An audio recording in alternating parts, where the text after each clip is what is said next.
বিশ্বাস জিনিসটা এমন একটা শক্তিশালী, যেটা কাছে থাকলে জয় আর দূরে গেলেই পরাজয়। তো এই বিশ্বাসটাই আমরা হারিয়ে ফেলি। তো আজকে যাই হোক, সামান্য কিছু বিশ্বাস নিয়েই যে আমার কাজগুলো এগিয়ে যাবে এই মনে আশা রেখেই বেরিয়ে পড়লাম। অনেকগুলো কাজ মাথায় আছে, এটা ভেবেই বেশ ভয় লাগছিল, কিন্তু হলো। কিন্তু এত বাজে ওয়েদার, বাইরে গিয়ে আর ভিডিও করা সম্ভবই হলো না। এক হাতে ব্যাগ নিয়ে হয় না, অসুবিধা হয়। তো দেখো একদম কালো অবস্থা। একবারে ভেবেছিলাম কাজটা হয়ে যাবে, তো হলো না। তো দেখি এখন কতটুকু কি হয়। তো চলো বেরোই। পুরো অন্ধকার। তো বাজার নিয়ে এসেছি, এই যে ব্যাগটা রেখেছি। দু একটা জিনিস তাঁতের লাগবে, তাতে দেখাও। হার্ড ওয়ার্ক সাকসেস, যেটা আমার কি লেখা আছে বলো। Hard work the formula for success. তাই?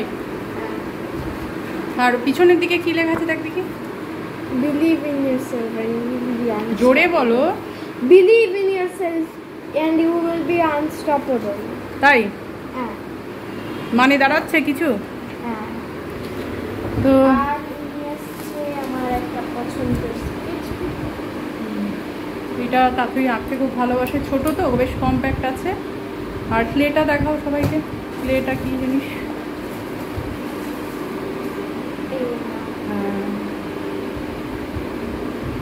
এটা বেশ ভালো হয়েছে।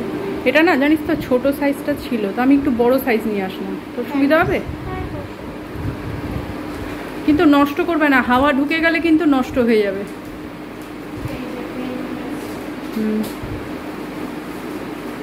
আর কি বেরোচ্ছে ঠাকুমার ঝুলি থেকে?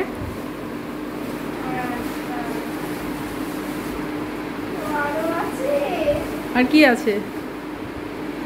ও এইগুলো তো তোমার কাজের না এগুলো। আচ্ছা চলো, এখন নিচে যাচ্ছি। সেটা হচ্ছে আরেকজন ওয়েট করছে, মনে হয় খাইনি কিছু একটা।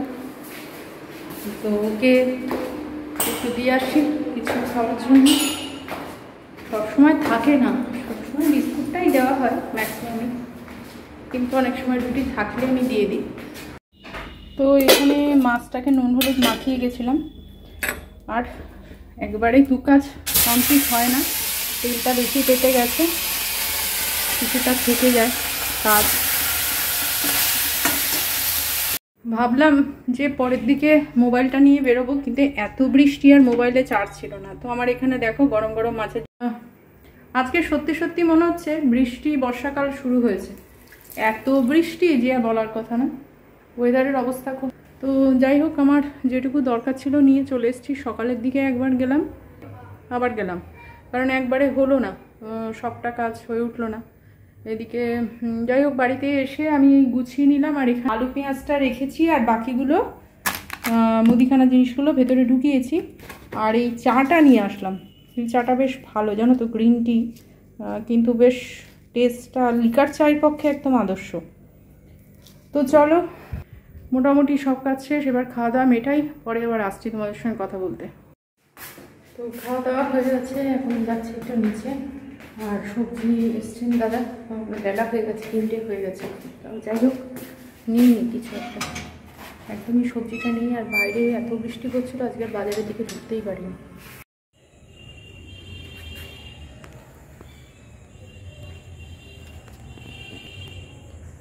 Good evening. তো এখন বাজে 7:30, 7টা বাজে, 7:10-15 হবে।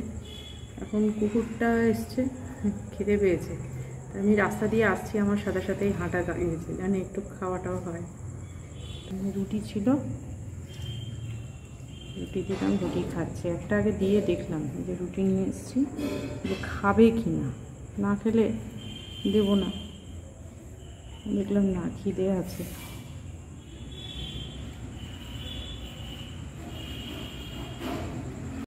তো সময় এখন 10:30, খাওয়া দাওয়ার সময়।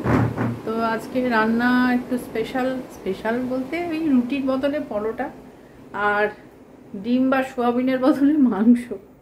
এ আর স্পেশাল কি বলবো। তো যাই হোক, ওই একটু অন্যরকম হলেই আমরা ভাবি যেটা স্পেশাল আর ভালো লাগে, সেটা একটু মাঝে মাঝে পরিবর্তনের দরকার হয়। তো চলো খাওয়া দাওয়া মিটিয়ে নিই, পরে আবার কথা বলবো। পরে বলতে কালকে সকালে। আজকে দুবার বেরোলাম, কিন্তু সেইভাবে আর ভিডিও করা সম্ভবই হলো না, কারণ এত বৃষ্টি আর এমন একটা ওয়েদার এক হাতে ধরে কাজ করাটা আর এক হাতে রাখা মানে ব্যাগ নেওয়াটা একটু চাপের। তো চলো তোমাদের দেখাই মাংসটা কালারটা। তো আজকে মাংস হয়ে গেছে, মাংসটা একটু আগে থেকেই বানিয়ে রেখেছি আর একদম একটু পাতলা পাতলা, এটা না দেশি মাংস। আর এখানে রয়েছে পরোটা।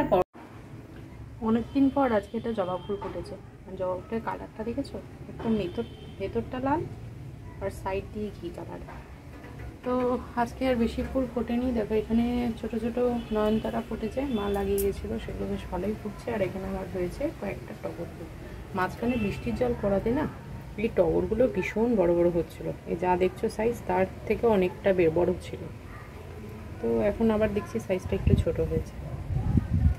আর এখানে একটা কুড়ি এসছে, জানি না এটা কবে ফুটবে। তবে এই ফুলটা কিন্তু একদম লাল, এটা মা কিনেছিল, মানে মা আমাকে কিনে দিয়ে গেছে, বলে তোর এখানেই রাখ, বেশ ভালো হবে ফুলগুলো, আর আমি ভিডিওতে দেখব। তো এখন বসিয়ে দিয়েছি পটল আলুর ডালনা। তো দেখো এখানে পটল কটা ভাজছি, আর এখানে পটলের সাথে একটু কাঁকরোলও দিয়েছি। কাঁকরোলগুলো না এখন বেশ কচি হয়, এরপরে আবার আস্তে আস্তে সেগুলো বেশি হয়ে যায়, আর কাঁকরোল তখন আর ভালোও লাগে না খেতে। আর এপাশে ভাত বসিয়েছি, আর কাঁকরোলের মধ্যে দেবো হচ্ছে একটু পনির আর বড়ি। পনিরটা আগে আমি যেমন ভেজাই না আগে থেকে, মানে ভাজি না, ভেজাই না বলাটা ভুল, ভাজি না, আর ভাজি সেটা ওই মশলার সাথে। তো চলো আজকে মোটামুটি এই একটা তরকারি করব, আর একটা তরকারি একটু ঝোল করে নেব। কালকে বম্মার কাজটা হবে, আদ্যা পিঠে হবে শেষ কাজটা। তো দেখতে দেখতে একটা বছর হয়ে গেল না, এটাই একটা অবাক লাগে। এই তো সেদিনকে সমস্যা, ঘটনা, দুর্ঘটনা যাই বলো ঘটলো, একটা বছর হয়ে গেল। তো চলো রান্না করে নিই। আকাশটা কখনো মেঘ হচ্ছে, কখনো আবার সেরকম একটা চলছে। তবে বর্ষাকাল এসে গেছে এটা বলাই যায়, কারণ আকাশের অবস্থাটা আর যে পরিমাণ গরম ছিল এটা ভীষণ প্রয়োজন ছিল। একদিন পর আজকে একটু গাছে জল দিলাম, কারণ গাছের মেঘলা ওয়েদার, কালকে অতখানি বৃষ্টি হয়েছে, তারপরেও দেখলাম আজকে বেশ গাছগুলো ড্রাই হয়ে আছে, জল দিলাম। আর এখন করছি একটু আলুর দম, আর আলুর দমের সাথে আজকে তো শনিবার, লুচি ডে, সুতরাং একটু লুচিতে হবেই। আর চলো দেখাই তোমার আলুর দম করছি, সেটাই দেখাই। দেখো এখানে আলুর দম, তো আমি এখানে আলু কেটে অলরেডি ভাজতে দিয়েছি, আমি একটু মশলা দিয়ে ভাজি যাতে একটু সেদ্ধ হয়ে যায়। তো এই করে গেল আদা বাটা দেবো, আর একটু দারচিনিও দিয়েছি। আমি আবার একটু আলুর দমটা একটু লঙ্কা দিয়ে ঝাল ঝাল করে করবো ভাবছি, তাতে অনেক দিন ধরে বলছিল মা আলুর দম করো। তা আজকে প্রথমে ভেবেছিলাম কি জানো তো, যে একটু কারি পাতা দিয়ে করবো, দেখি না টেস্ট করে অন্য কিছু কেমন লাগে খেতে, কারি পাতা, টমেটো এসব দিয়ে করবো। তারপর ভাবলাম থাক, আর কি নতুনত্ব করবো, বরং এই পুরনোটাই ভালো। মাঝে মাঝে পরিবর্তন না হওয়ারও প্রয়োজন আছে, সব কিছুরই যে চেঞ্জেশনের প্রয়োজন আছে তা না। তবে কি জানো তো, সবটাই মনের চাহিদা। তুমি যদি চাহিদা না বাড়িয়ে প্রয়োজনটাকে এগিয়ে নিয়ে যেতে পারো সেটাও ভালো, আবার চাহিদা বাড়লে প্রয়োজনটাও সে অনুসারে বাড়ে। সবটাই মনের ওপর ডিপেন্ড করে, তুমি মনকে যেভাবে নিয়ে যেতে চাইবে মন ঠিক সেইভাবেই যাবে, আমার তো তাই মনে হয়।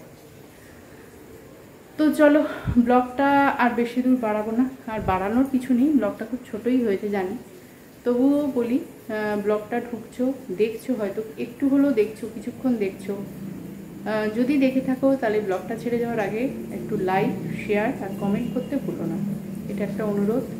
তো চলো সকল পরিবারের সদস্যদের রাত্রের জন্য শুভকামনা রইল, এবং পরের দিন নতুন একটা উদ্দেশ্য নিয়ে যেন তোমরা সবাই এগো, এবং সেটা সদর্থক হোক এটাই চাইবো। ভালো থেকো, সুস্থ থেকো, গুড নাইট।